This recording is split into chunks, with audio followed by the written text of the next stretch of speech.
Diyan nagsisimula ang ating pagkawala ng ating mga baby fry goldfish.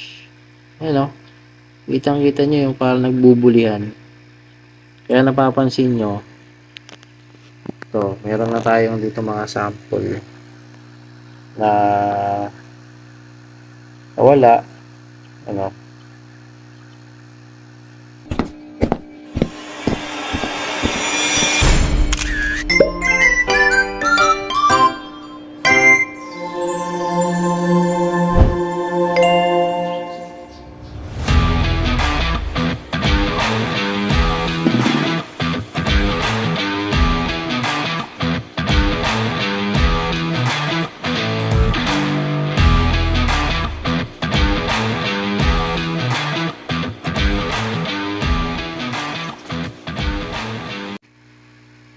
ganito ang aking naabutan.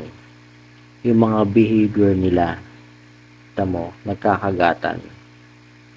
Kung papansin mo, meron dyan na mubuli, meron dyan yung kusa na lang parang tinutuka o something ganun.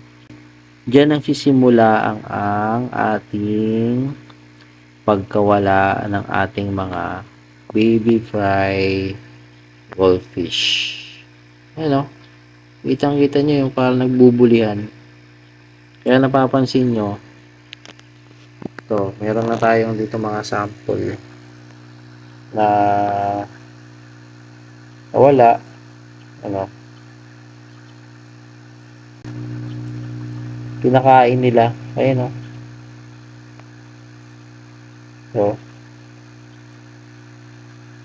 So, siguro mangyayari dito, after nating magpakain dito sa unang tab sa pangalawang tab naman ay yung iba natanggal ko na. Pero ganoon din yung mga ibang behavior nila. Nagtutukaan sila. So, ibig sabihin, gutom na sila. Lalo na dito sa ibang side.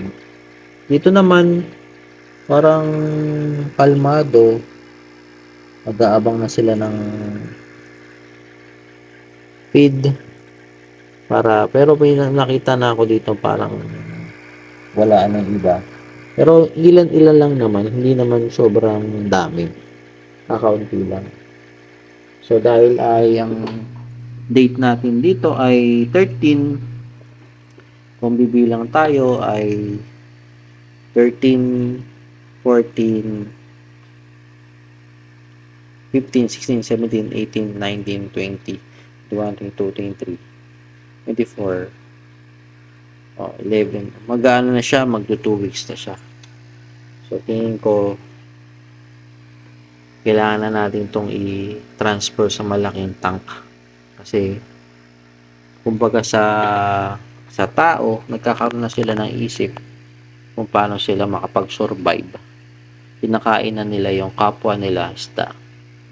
At dito naman sa huling tab, 18 to, 18, 19, 20, 21, 22, 23, 24. Malapit na mag 7 days. So, sinek ko naman dito, parang cool naman sila, hindi na masyadong nagtutukaan, gumagalaw lang. Pero nag-aabang na yan ng pagkain. So, na tayo dito. May ready-made na ako naman dito ng ating BBS. Unahin na muna natin to. Lagay tayo ng mga ilang piraso lang. Tip lang tayo yan.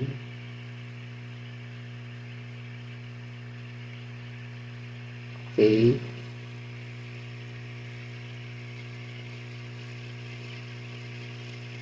Okay.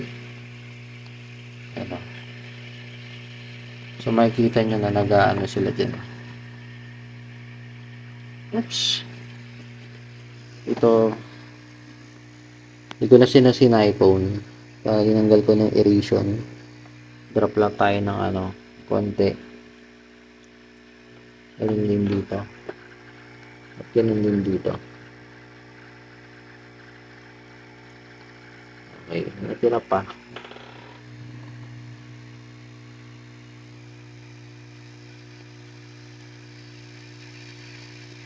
Mamaya mag-aano na yan. Habulan na yan. O naamoy na nila yung ano, yung ating ginawang BBS.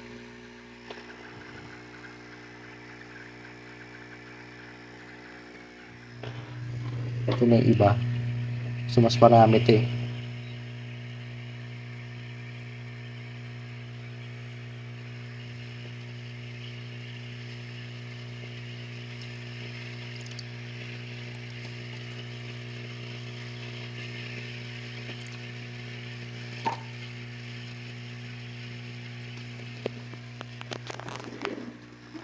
So, yun na nga ang ano natin, nakita natin at naabangan natin dito sa ating mga alaga.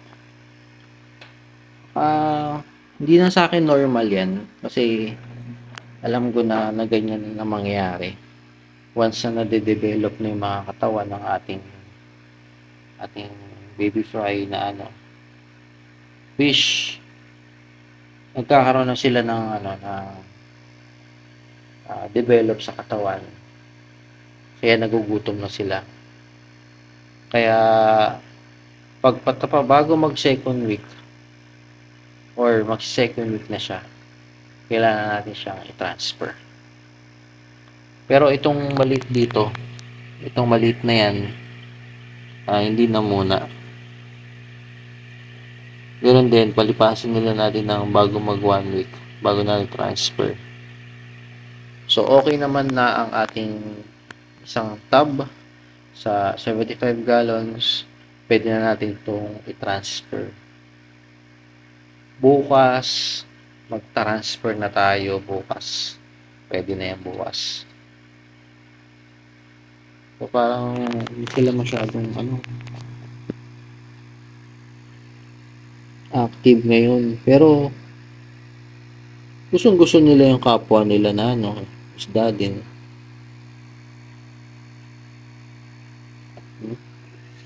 Sa pangalawa,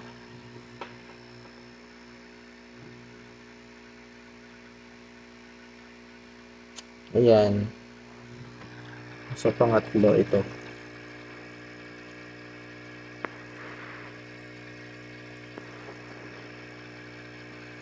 Ngilan-ngilan kumakain na. Maya-maya yan, mag-umpuk-umpukan na yan. Dito wala pa. Dito, oh. Alas nagtabi-tabi na sila.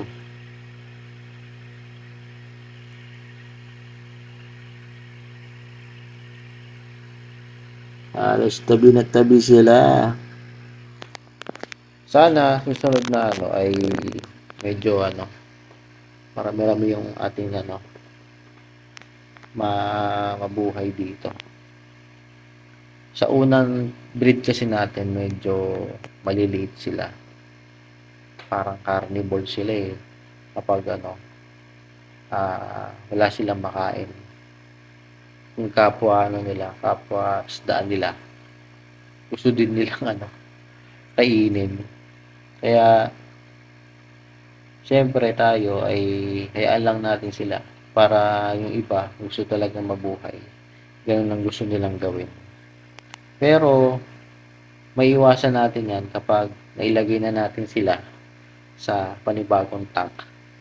Tapos i-transfer natin na mas malaki at mas malawak. Kasi ito, environment nila dito sa tub, sobrang dami nila, halos dikit-dikit na lang sila.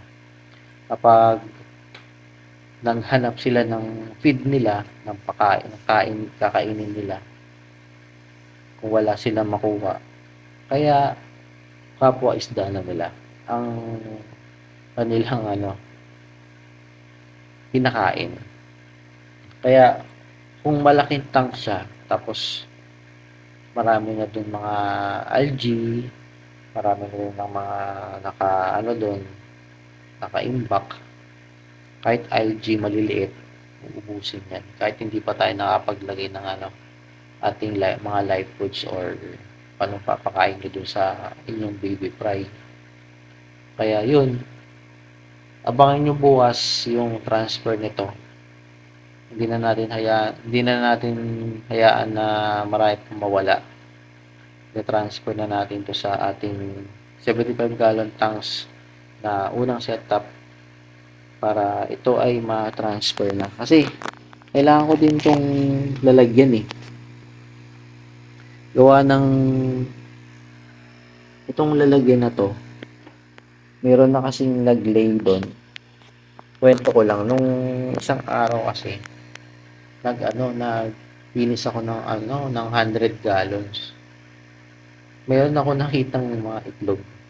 Kung nakita nyo yung post ko kanina, bali, yung mga iba doon, nag-lay ng eggs. So, meron pa tayong ibang batch na kailangan natin i-breed. Sayang naman kasi. Pag kasi nga ganun na nag-breed na, tapos nakita ko na maganda, may potential na mas marami may lalabas na itlog. Ibinibreed na natin.